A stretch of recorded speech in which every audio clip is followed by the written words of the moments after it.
Welcome back, everyone.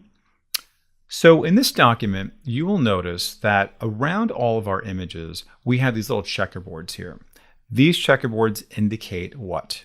Tells me that my image is transparent. So if I were to bring in this image and save this transparency, and I would bring it into, let's say, a PowerPoint document, it would just kind of float with whatever that PowerPoint document's background is. So it would not come in with its own background, it would just kind of float there. Kind of nice.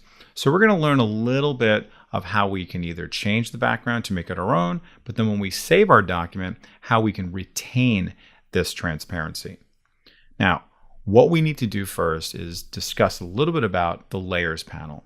Okay, so right now I have my layers panel over here on the right-hand side. You'll see this whole thing is my layers panel.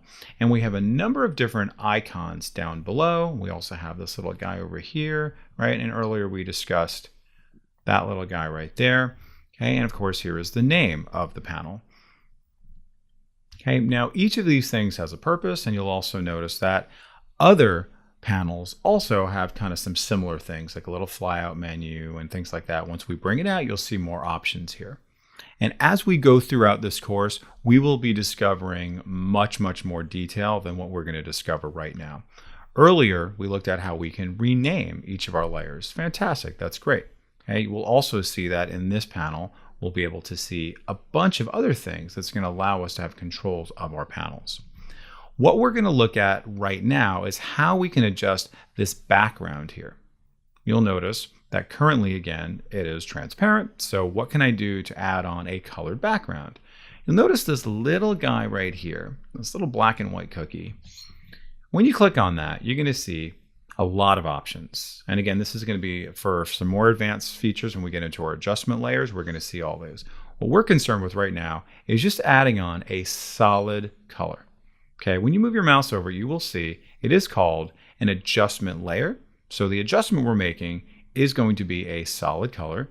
I click on that, and then I can just go ahead and choose whatever color I like. We're going to get a lot into colors later on. Just do this nice, pretty aqua blue color. I click OK. And then, oops, everything gets covered. Why is it getting covered?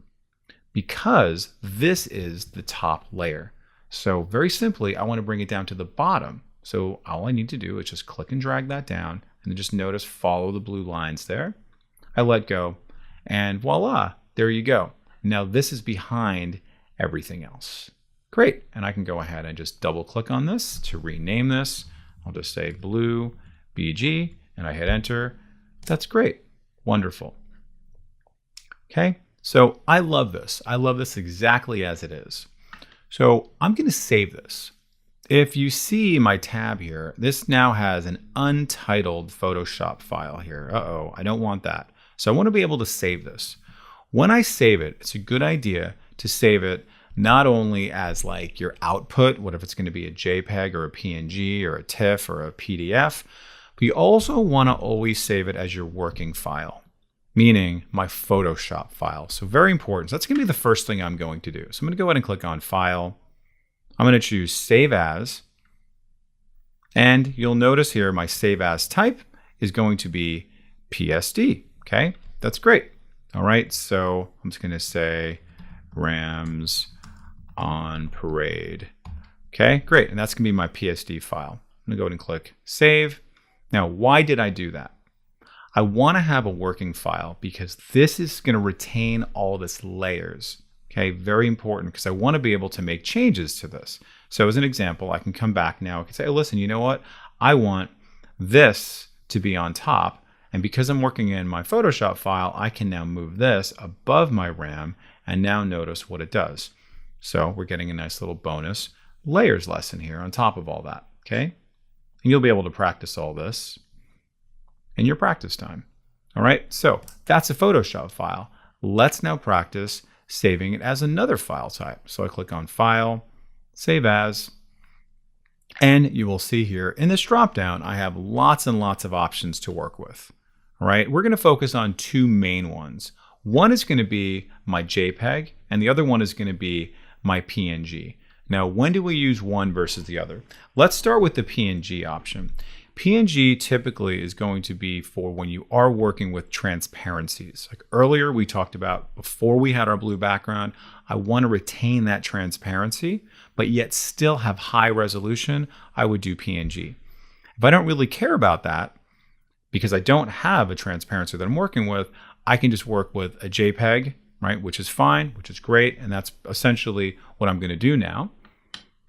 And then notice it save as JPEG. I click on save.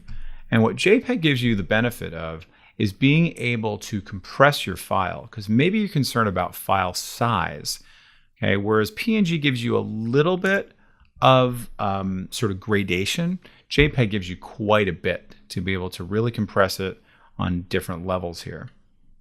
Okay, so if I want to bring this down a little bit more, bring it up a little bit more, absolutely I can do that. And I click OK.